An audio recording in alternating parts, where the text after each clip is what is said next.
What's up, everyone, and welcome to the Corporate Bartender. Today's episode is just wonderful. We've got Carrington Smith on the program, and she's going to take us on a ride. If you don't know Carrie, get ready, because this is a great one. Carrie's a best-selling author, speaker, executive search professional, and recovering lawyer. She's going to share moments from her journey that resulted in her best-selling book, Blooming: Finding Gifts in the Shit of Life. We can all relate to that, right? She's an awesome person. This conversation was a blast, and I think you're going to dig it. So buckle up, TCBers, grab your favorite cocktail, and let's get right on into it with Carrington Smith on today's TCB.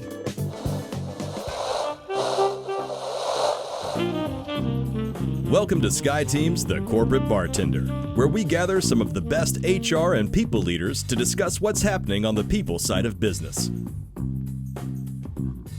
Now pull up a stool, belly up to the bar, and join us for The Corporate Bartender.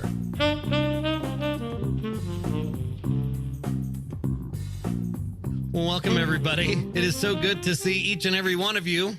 It's Wednesday. It's your favorite day and mine. It's Corporate Bartender Day. It is the 5th of October, and as we always do, we go, wow, I can't believe it's the 5th of October. I can't believe that 2022 is rounding turn 3. It's episode 146, and today's going to be a fun day. We're going to do what we always do. We're going to welcome everybody in. We've got one little quick news article, and then we're going to get into our conversation with Carrington Smith Trabue. She is a former trial lawyer. We got questions about that, Carrie. Best-selling author, single mom, and owner of Carrington Legal Search. She's an executive search firm person. And for the past 20 some odd years, she's been advising executives on careers and life. And we're all about careers and life here, so we're going to get into that. She's also the best-selling author of a book called Blooming: Finding Gifts in the Shit of Life. So buckle up, everybody. It's the best byline of a book I've seen outside of Why We All Need a Friend at Work and How to Show Up as One. Hey, whatever. We've got a guest coming up. Date we're still working on. Her name is Thais Gibson. She is the author of a book called Attachment Theory: A Guide to Strengthening the Relationships in Your Life. And as you know, us Sky Teamers are all about relationships. So looking forward to that. I'll get you that date as soon as we have it locked down. Today's news item. I always try to pick news items that are at least relatively adjacent to whatever our guest is a subject matter expert in. And, you know, Carrie's all about her story is a long, twisty, turbulent one. And here she is looking fabulous in her Chanel necklace because she thought corporate bartender was more corporate than bartender. So she got dressed up, and then she saw me and she was like, oh. So today's news item is around self-care, and it's from HBR, and it came out in April of this year. And I thought it was interesting because, I mean, the title alone, Stop Framing Wellness Programs Around Self-Care. And it's it's one of those good hooky article titles, because it's not saying that self-care isn't important, but what it's saying is that self-care isn't enough. And the crux of this article is about framing adversity as a collective. So adversity belongs to the group. You don't have to do it on your own. It's about helping and supporting each other, taking care of each other to manage stress and conflict. And I thought that was a pretty interesting twist, because when we suffer, you know, as a depression and anxiety person, as you guys well know, we tend to suffer alone. We suffer alone because it's risky to share that shit with people that you work with. In the book, I tell a pretty rough story about the day I didn't want to live here anymore on Earth. And I had to tell Ruby and Morag about that because it was impacting me, obviously, right? And how I show up and how I interact with people and just my general demeanor. And when you put something like that on the table, it's a big risk. So we tend to suffer alone. And I loved the idea that as leaders, we sort of create a container and we make it okay to share that adversity, that suffering, that struggle as a collective problem versus an individual problem.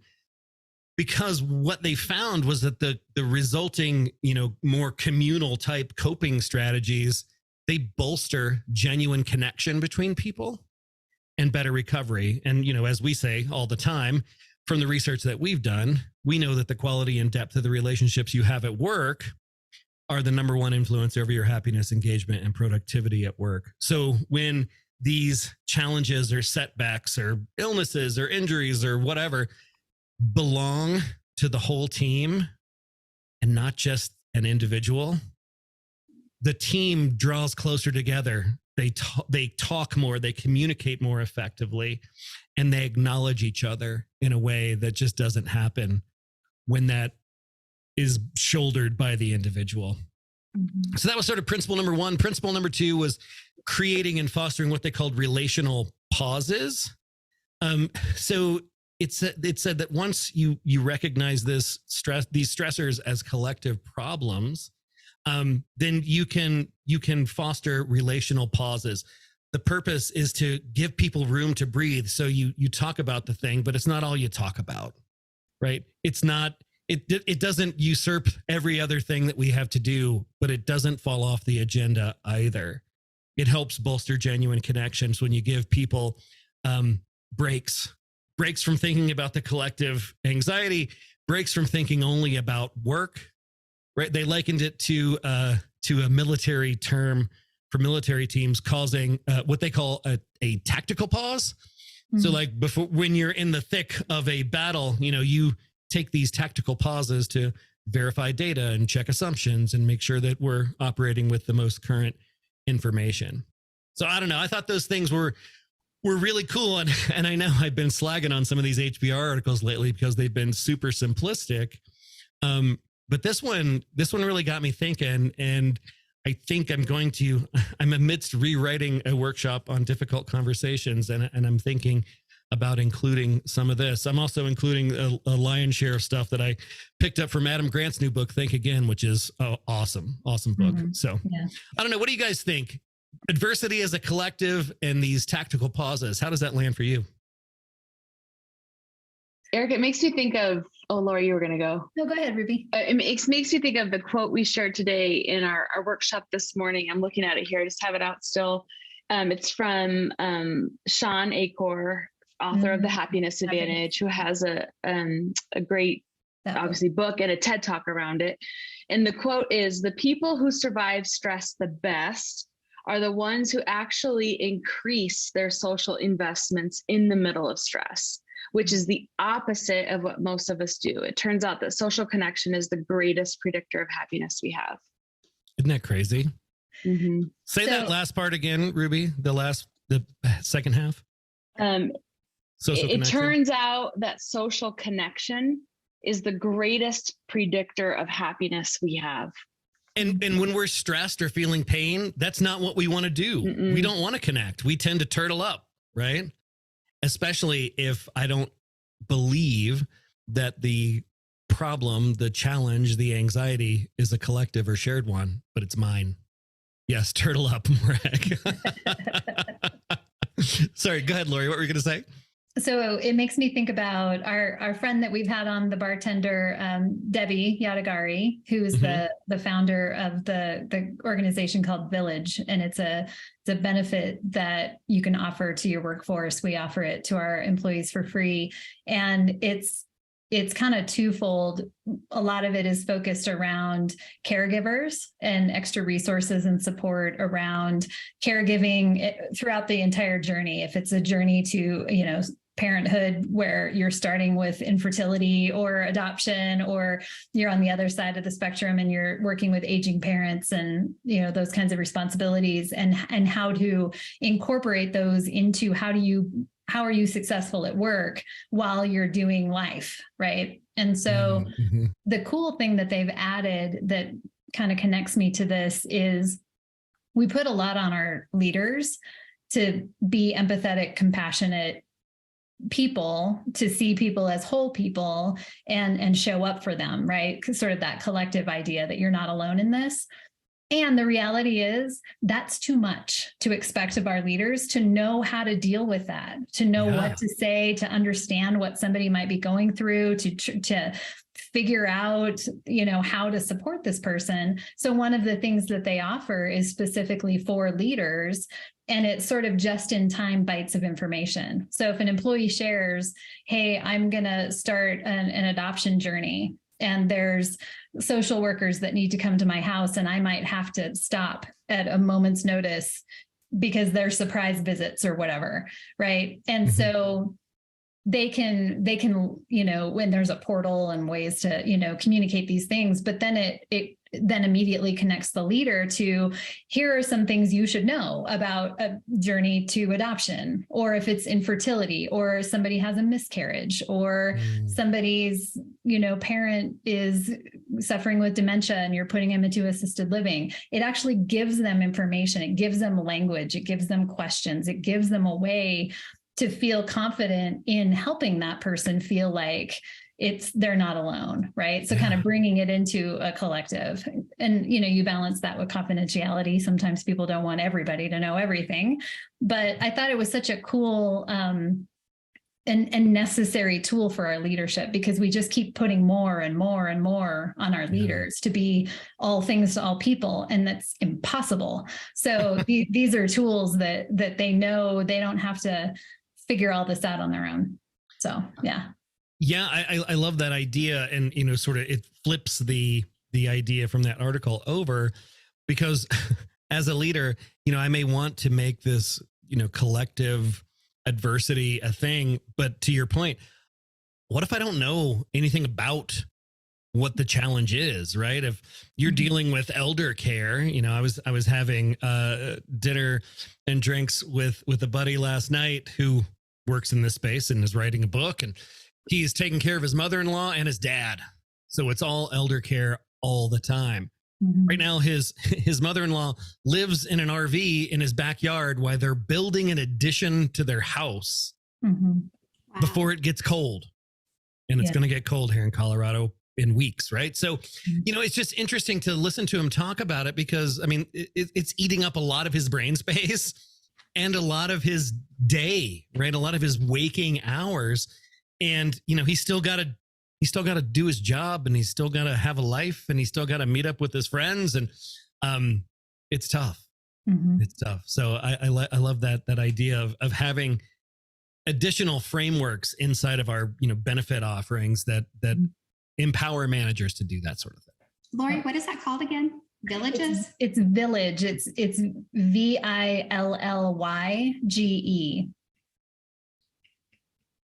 And they're awesome. It sounds amazing. Yeah. Debbie Yadagari is the founder and the CEO, who is also a former attorney, right? Yeah. Eric? Yeah. Who found that she was getting completely annihilated at work when she started having babies, and there was no accommodation or consideration for that. And she says, you know what we need in the workplace? And so she built this company. She built it. Wow, that's amazing. What a great story. Yeah. She's awesome. She's been a guest on The Bartender. That episode was super fun because she's a hoot. Debbie Yadagari. Yeah. Awesome. Any other thoughts on collective suffering? I know it's not the most up topic to start a show on. Well, just the idea of having support, at all. That to me, is a great place to get people to start thinking about. Yeah. Well, and we've been seeing this shift in mental health over the last few years. It started before the pandemic, but it really got magnified during the pandemic. And, as a sufferer, it's one of those things that you just never talked about. Historically speaking, you didn't talk about it at home. You didn't talk about it at work. You talked about it with your therapist, and you didn't tell anybody you had a therapist. It was just kind of how it all worked. And now it's become a little bit more normalized to where people are building solutions, and they're writing articles about, okay, so let's think about how we can do this better. Awesome. Thanks for indulging me there. Let's get into our conversation. Again, as I said, Carrington Smith Trabue, she's here with us today. Let's give her a big TCB welcome, shall we? You know what to do. She's a lawyer, was a lawyer. She's a best-selling author. She's a single mom. She owns an executive search firm. Is it just for lawyers, Carrie, the executive search firm, or have you expanded beyond just lawyers? Primarily for lawyers, but some of my clients who I've done business with for years have asked me to do other executive searches for them. So more recently, I've done things like VP of Growth, VP of Innovation. Ooh, VP of Growth. I like that. So it's also for recovering lawyers. Yeah. There's a big group of recovering lawyers. Yeah. I love it. I love it. And you wrote a book. I did. You wrote a book called Blooming, Finding Gifts in the Shit of Life. Yeah. Awesome. We're going to talk about that book. We're going to talk about how you like to connect with people, how you have shifted your life. But before we get into the specifics of all that, tell us a little bit about your story. I can't imagine that when you were but a child, this was what you thought you'd be doing for a living at this point in your life. How did you get here? Yeah. Well, first of all, let me go back and address the subtitle. And just so people understand why I use that subtitle. It was really, really purposeful because shit is actually a double entendre in that it's not just, we talk about all the shit we have going on and shit hit the fan and all of that, but shit is quite literally fertilizer. Right. And it's in our failures, difficulties, traumas of life that we find what we need to bloom into our greatness. And so it was going through the process of actually claiming ownership of the bad things that happened to me as opposed to pretending they didn't happen. That once I claimed ownership of what these things were and began to explore them, that's when I discovered all the gifts in the shit. And somebody asked me when I was writing the book, like, what's your elevator pitch, title? And I said, Finding Gifts in Shit. They're like, I don't know if that's got market appeal, Carrie. Right. And I was like, Blooming. Right. Finding Gifts in Shit. So that's how we ended up there. But as far as my background, I come from this crazy family. My great-great-grandfather founded International Paper Company.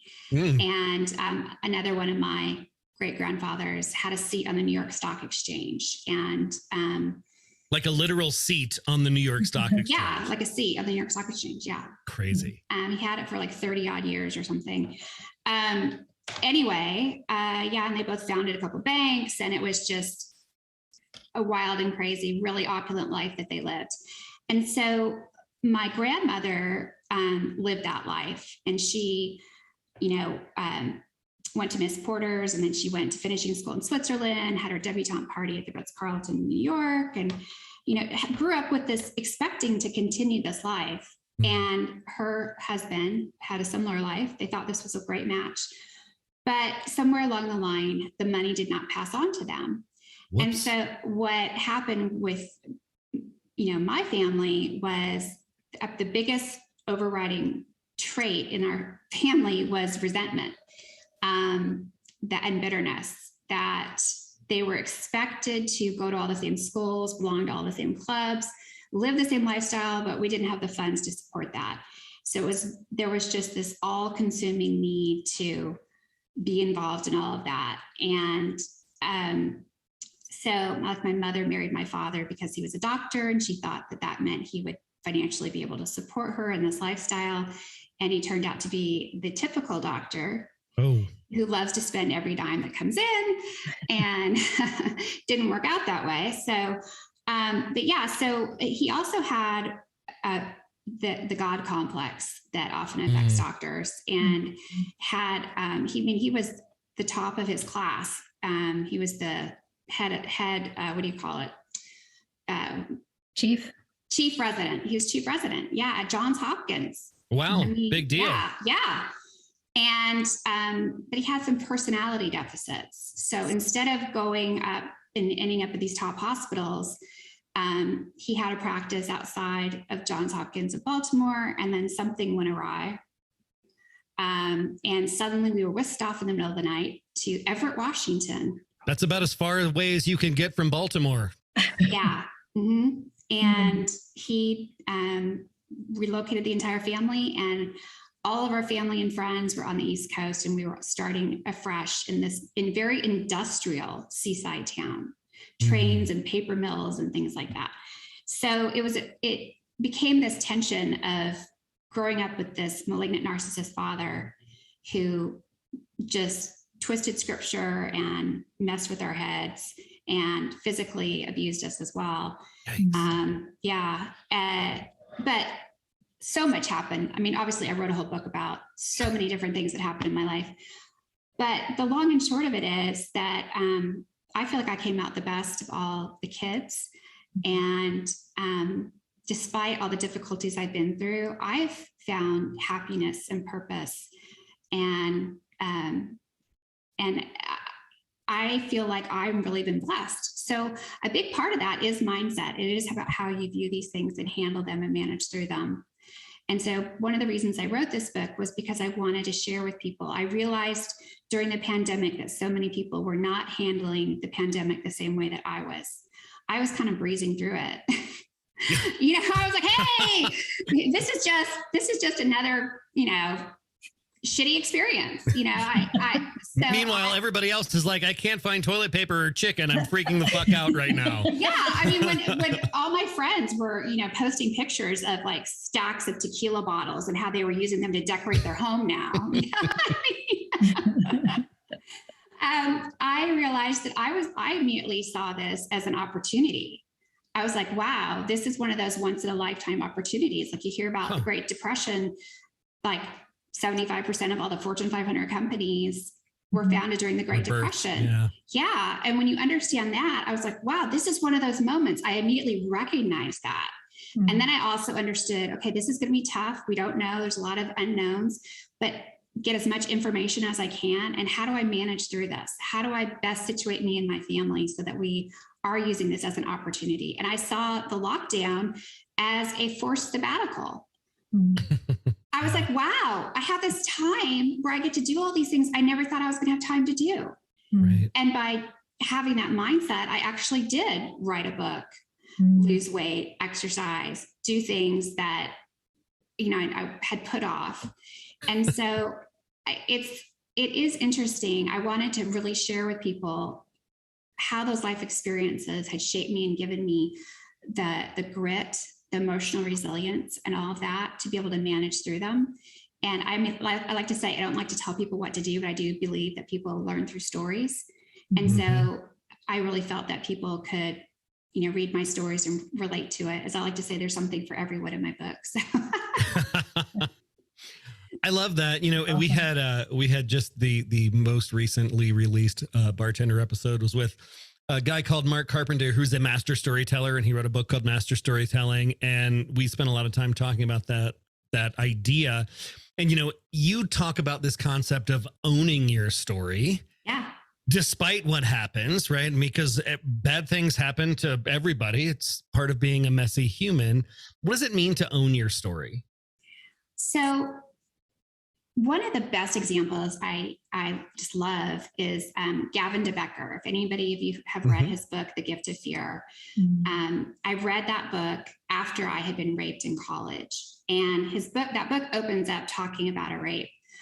But what really got me, in addition to that information that I got from it, was his personal story, in that he had grown up in a highly dysfunctional family where his mother actually shot at his stepfather, on a routine basis. Wow. Yeah. And he had been beaten up and had all kinds of just really, sort of horrible experiences, a lot of violence in his family. And instead of shriveling up and dying or not being productive, he learned how to predict violence. And he realized that he had a skill that he had gained from his horrible life experience. And he claimed ownership of that and said, I had this horrible life experience. And because of that life experience, I can tell you when someone's about to shoot. And he walks through okay, there's these things that happen on this scale of predictability of violence. And so by embracing the things that happened to him, instead of them being a tap that drained him, they became a force to propel him through life.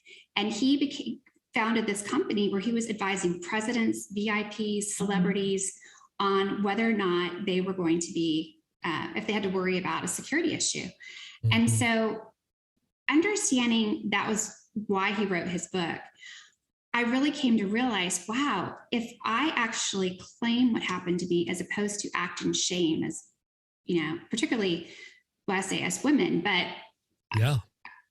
I mean, I was shamed the minute I told my mother about being raped. She told me never to speak of it again. So it's when we are able to just step away from the shame and actually walk into the light and claim what happens to us, that's when we go from being a victim to reclaiming our power. Once we claim what happened to us, then we're able to shift our mindset and say, okay, this really did happen to me. How am I going to view this story? And what am I going to do with what happened to me? And it's how we view everything that happens to us that determines the ultimate outcome and how we do and how we recover. So by going back and revisiting these life experiences and owning them and finding the gifts in them, it absolutely transformed my life.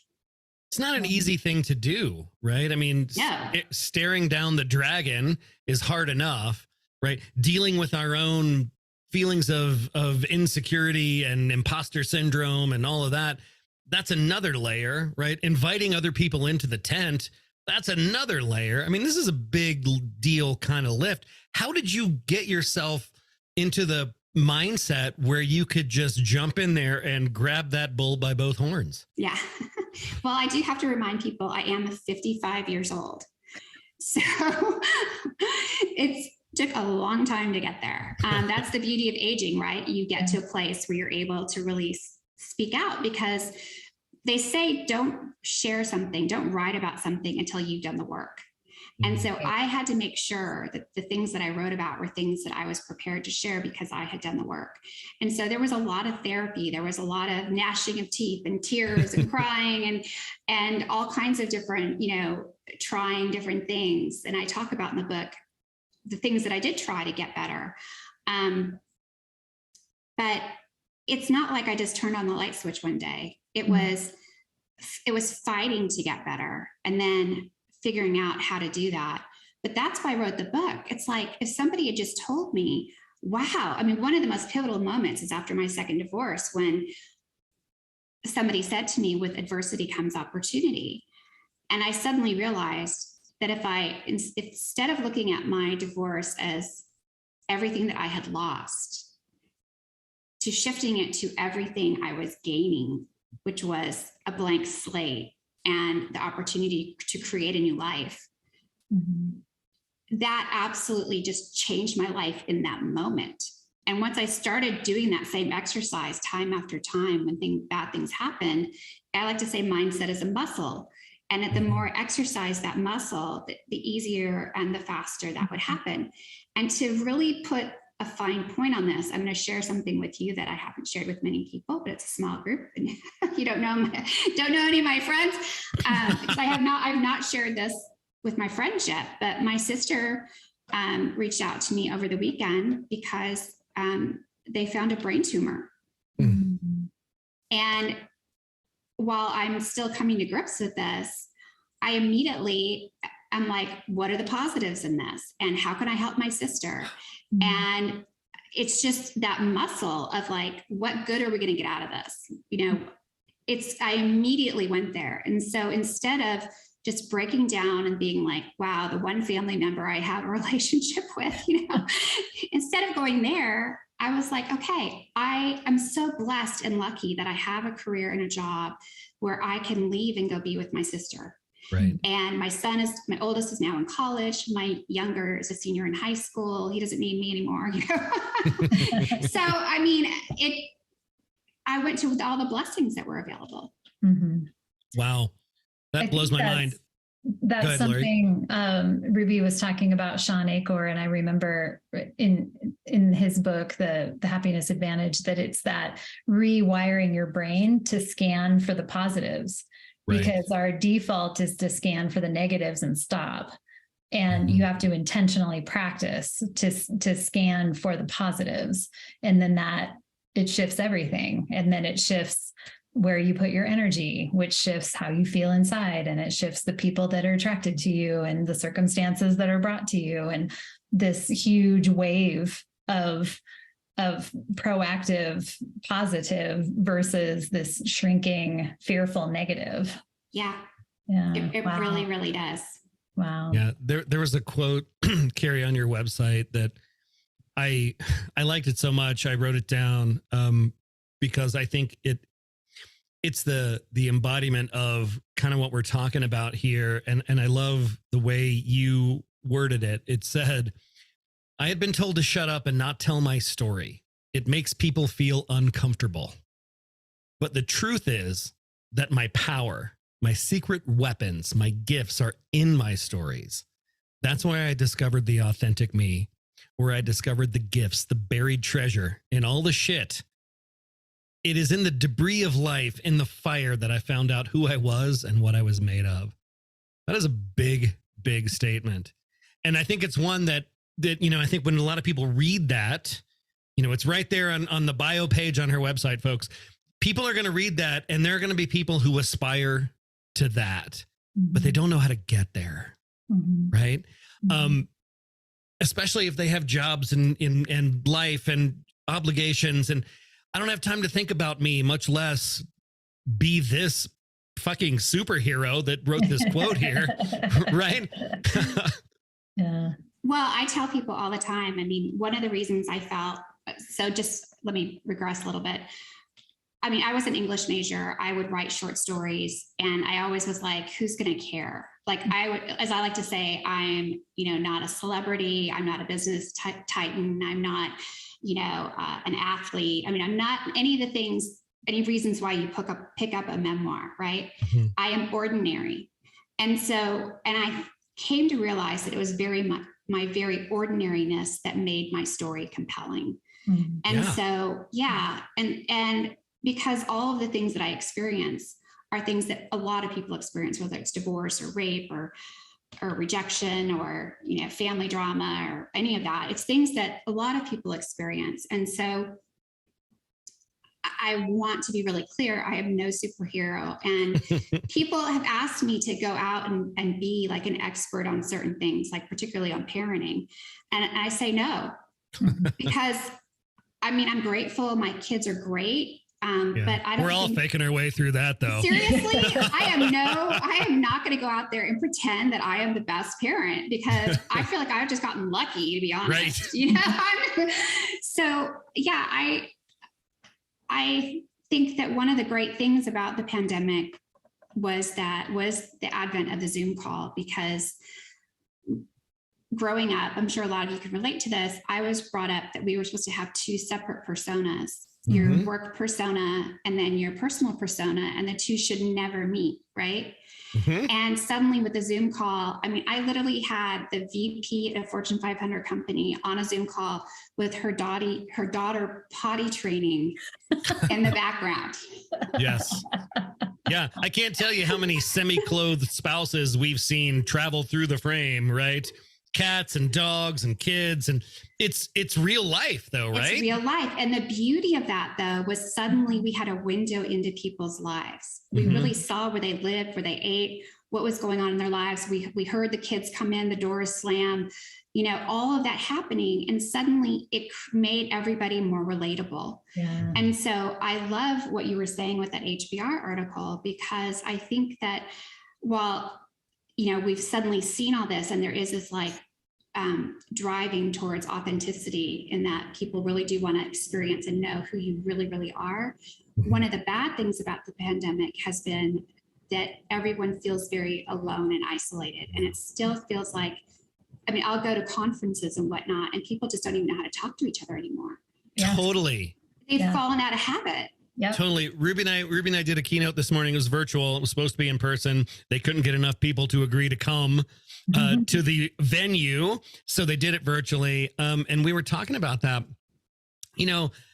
As a Disc C INFJ introvert, a day of facilitation wears me out anyway. Yeah. But doing it now, like in person, Ruby and I did a thing recently, and I'm like, dude, I am exhausted.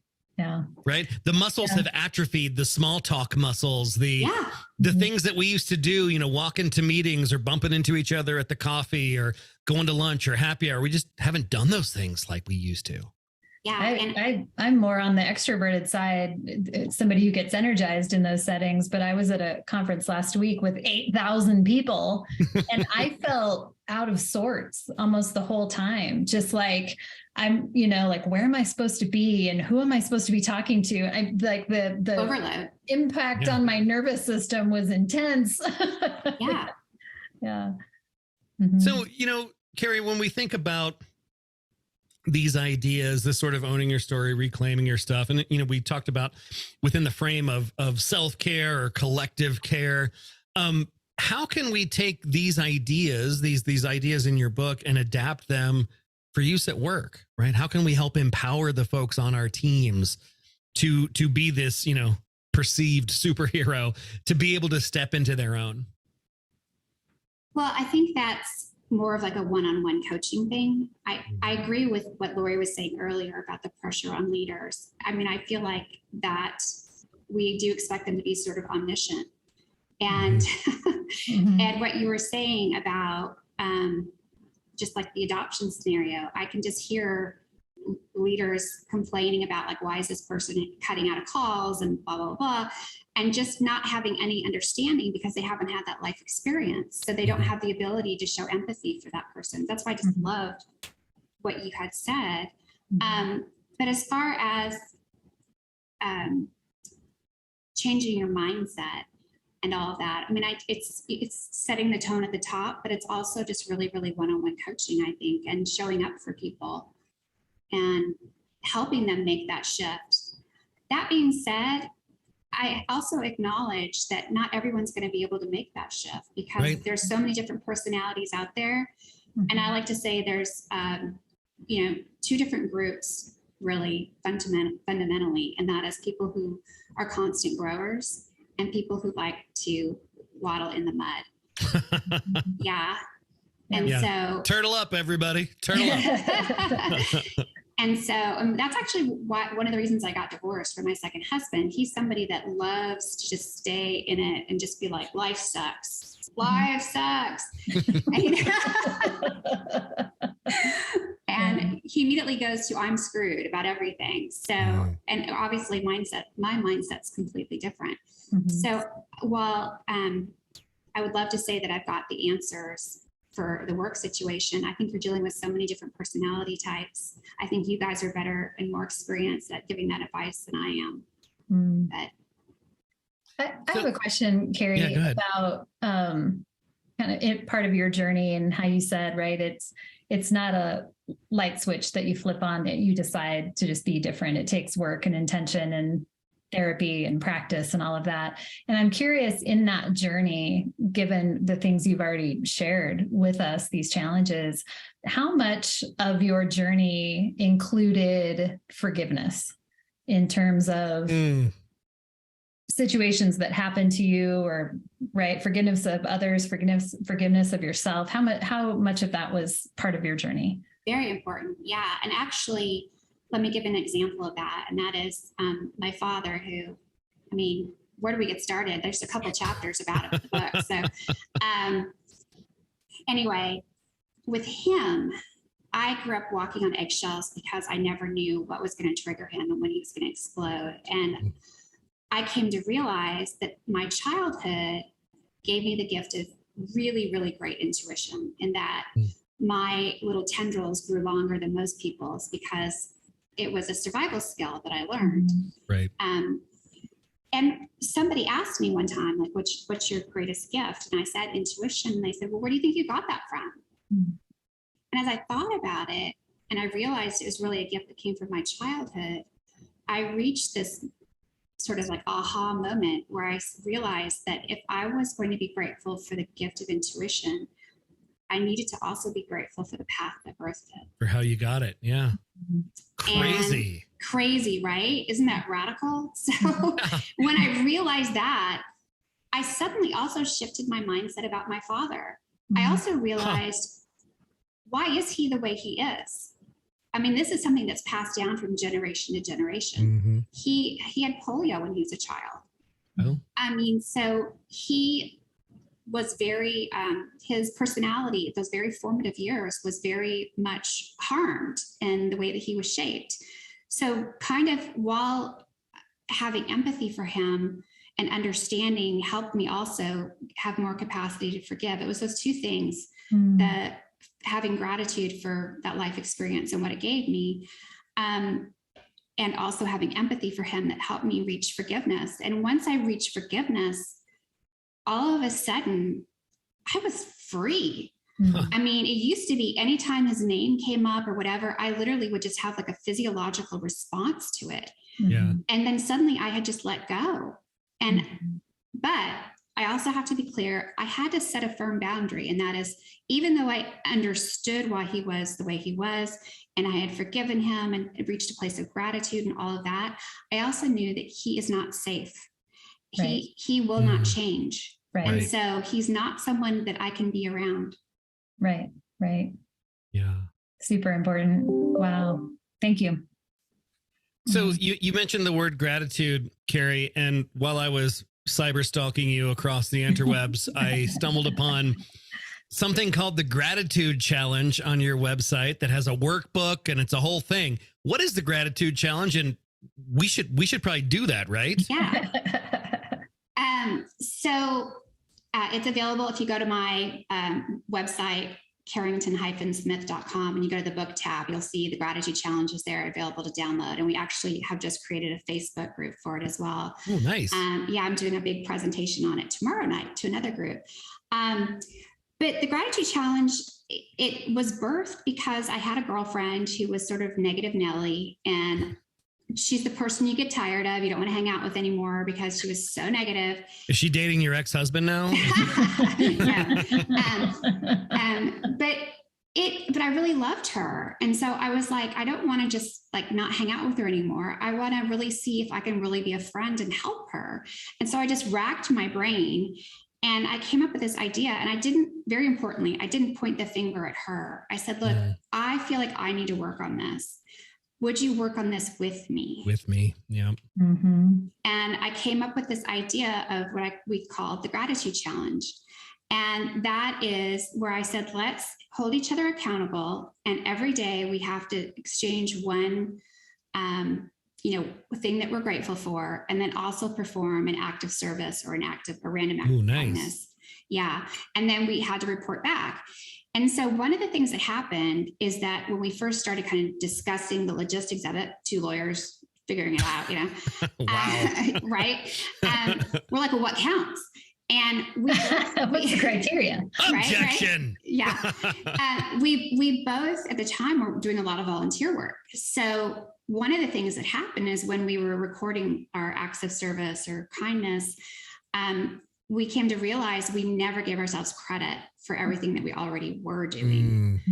And so by saying, hey, I volunteered tonight at the food kitchen or whatever, that was great. But it also made us really aware of how we were operating everywhere else on a daily basis, because I was constantly on the lookout for things to do for others, whether it was letting someone in front of me in traffic, which I'm not good about doing, but, but I was like, I haven't done my thing today. I need to do this, holding the door open for somebody. Or one time I was at a friend's house and I hadn't had my act of kindness for the day. And I said, let me do the dishes. And they looked at me like I was completely insane. Like you're doing the dishes at somebody else's house. Yes. And I was like, no, I said, this is really important to me. Please let me do it.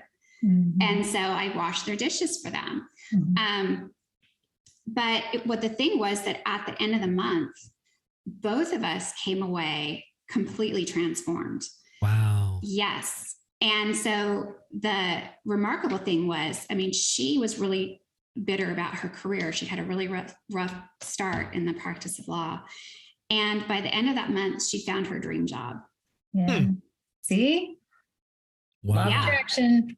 Yeah. Law of attraction. Yeah. Seriously. And honestly, she transformed. We both did, but she is now this very positive, just incredible. She's the best divorce lawyer in town. and highly sought after. And everybody just loves her because of how she is and the way she interacts and treats people. Mm-hmm. And so seeing that transformation happen, I'm getting the chills. It's like seeing it happen in real life.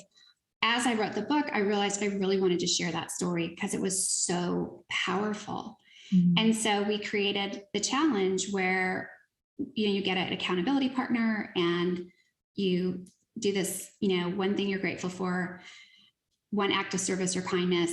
But we went further and created a workbook because I came to realize, and I don't know about you guys, when you're trying to do a gratitude journal, you say you're grateful for the same things again and again. Over and over and over and over. Yeah. Yes. And my kids, not my kids, my kids. Right. Yeah. But the point is to really get you into this state of gratefulness. Yeah. And so creating prompts like walk outside today, feel your feet in the grass, look up at the sky, listen to the birds. What are you grateful for? Yeah. And that's that whole thing of scanning for the positive. Yeah. Because you blow past that stuff every day. Every day. And it's right there every day. We talked about this, Ruby and I talked about this the other day in a workshop, just about how we tend to hold on to those negative experiences. And I always tell this story about, we were delivering a workshop for a client in person pre-pandemic in Washington, D.C. And after the session, one of the participants, who's a dear friend now, came up to me and said, "Hey, the thing that you said when you said these words, I don't remember what they were, they could have been misinterpreted and potentially be offensive to some people. They weren't to me, but I'm just flagging that for you so you know." And I was like, oh my gosh, like, not my intention. And I went down this spirally loop of, I'm terrible at my job. I can't say things in front of groups of people without offending. All right. I didn't offend anybody, right? But I stewed in this for days. Prior to going on this trip, Ruby and I received physical postcards written in a pen and put in the mail by a past participant of the same program to tell us what an amazing experience they had in it, which I looked at and thought, oh, that's nice. Tossed it in my backpack and went on with my life. And then I spent 2 days stewing about a thing that could have potentially been offensive to somebody, but yet wasn't. And Ruby said to me, "Can you do me a favor? Can you just spend the same amount of time on both? Wow. Can you give the postcard the same amount of brain space as you're giving the potentially offensive comment? Like, just start there." Yeah. And I thought, oh, okay, that's fair. Yeah. That's fair. But it's not what we do. No. Wow. You really nailed it. That's so true. Absolutely. Mm-hmm. Yeah. So in the pre-show, Carrie, we talked about some of the conversations you're having with folks in the business realm right now. And you mentioned that people are afraid of getting laid off because there's this recession fear. And, we're in this perpetual state of kind of looking around and making sure, looking for the next wave to come wipe us out. What are the conversations you're having with them about how to protect themselves from getting laid off, from feeling those feels? Yeah. Well, it's interesting that you guys are all about relationships because, in a prior generation of my brand, my tagline was relationship-based recruiting. And Nice. Anyway, I really am a big believer in relationships and creating long-term relationships. But one of the things I really emphasize with people is, because of the pandemic, a lot of people don't have the stickiness that they used to in their jobs. Mm-hmm. And so it's really important to get into the office, get that face time, develop those emotional bonds, but also to make yourself sticky other ways, like find a skill set that is uniquely yours so that you're indispensable and they can't, do the job without you. Mm-hmm. Also, be politically sticky, meaning, I'm not into politics at all, but you cannot avoid or ignore the fact that there are office politics. Absolutely. Associate yourself with the people who are sticky and more popular. Don't associate yourselves with the person that's the outcast. Don't align whatever you're doing with that, because that you're more likely to get laid off if you do that. So it's kind of just being socially aware. And, you know, just making sure that you are giving as much as possible, connecting, and just, as I like to say, just, you know, whatever different type of emotional, political skills, every different way that you can create emotional or other hooks where it's really difficult to let you go because you're so important to this group. And so if it is just, you know, you're the heart of the group because you are the person who is, you know, is the keeper of the secrets, the stories, the group wouldn't function without you. Okay, that's great, because then there, you know, that does give you safety. And then of course for lawyers, it's about client relationships. So if you're at a firm, it's so important to make sure you have those, because that really is safety. It's billable. Yeah. Well, even if you have client relationships, if they let you go, you still have income because those clients will follow you. Right. So that is really the most foolproof way to be irreplaceable. This makes me want to tee up session 2 with Carrie, because one of the questions in her press kit is about getting past the Hollywood image of lawyers. And I have this whole, you know, Tom Cruise in The Firm and what it was like when you were coming up as a lawyer. And I got questions about those stories, but I want Chuck here for that. Chuck Pisaglia is a TCB member who is also an attorney. He's an employment attorney who wrote a great book that you guys should check out if you haven't, called "Can I Bring My Pet Monkey to Work?" It's all about the weird shit that he's had to deal with when people have asked if they could do these things. Real investigations. Yeah. Real investigations. Awesome. This has been fantastic. Carrie, thank you so much for being here with us today. Big ups for you. Thank you. Thank you for having me. This was great. I mean, I'm walking away learning some really great things, and and I think I've formed some great relationships. So awesome. I love it. I love it. Her name is Carrington-Smith.com. That's where you find her. The book is called Blooming: Finding Gifts in the Shit of Life. And we learned today that shit is a double entendre. It's not just shitty things. It is also fertilizer for those beautiful things that come out of the terrible experiences that we all go through. This has been fantastic. I'm so excited. I am looking forward to actually reading the entire book. Can't wait.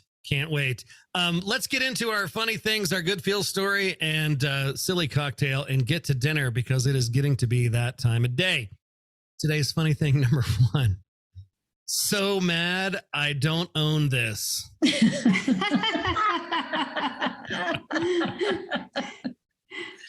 Especially with Halloween coming. Right? Or ugly Christmas sweater parties. I mean, I could have had a V8. I want this sweater. Funny thing number 2, overnight oats sounds like the name of a racehorse who sucks.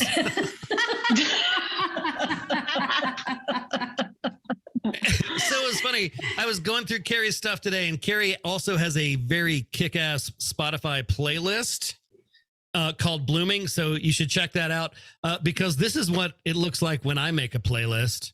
It's like this pizza with M&Ms and a chicken. And yeah, it's got funk tunes and rock tunes and classical tunes, and it makes me happy. And you guys can all just suck it if you don't like it. Too bad for you. This one's for Ruby. I did Pilates for the first time today, and it felt like if yoga was mean. Right? That's good. I like that. I think we can all relate to this. You know, Carrie said that during the pandemic, she wrote a book, she got fit, she lost weight. I wrote a book, but I didn't do those other things. This is me now. These are the genes in my life. My no chance in hell of ever fitting back into these pile. The someday I might squeeze into these if I get a really bad stomach flu pile. And the jeans that I actually wear pile. Yeah. My favorite funny thing today is an Olsen twins tweet. The Olsen twins look like one of them knows how you die and the other knows when you die.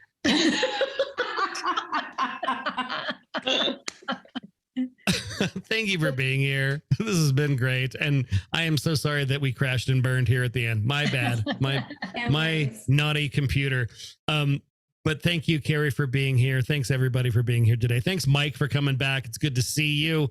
Thanks, Lori, for making your you, me, we background. I love it so much. We'll see you guys next week. Thank you all. Thanks, guys. Bye. Thank you. Bye. Gary. Thank you. Thank you so much for joining us today.